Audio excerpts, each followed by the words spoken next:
నందిగాంలో భారీ చోరీ ఘటన కలకలం రేపింది. ప్రభుత్వ ఉపాధ్యాయుడు ఇంటిని లక్ష్యంగా చేసుకుని దుండగులు ఇంటి తాళాలు కట్ చేసి లోపలికి ప్రవేశించి భారీ మొత్తంలో బంగారం, నగదు అపహరించారు.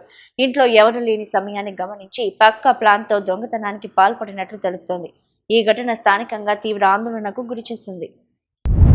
నందిగామ పట్టణానికి చెందిన ప్రభుత్వ ఉపాధ్యాయుడు శ్రీనివాసరావు కుటుంబ సభ్యులతో కలిసి బయటకు వెళ్లగా అదే అవకాశంగా చూసుకున్న గుర్తు తెలియని దుండగులు ఇంటి తాళాలు కట్ చేసి లోపలికి ప్రవేశించారు.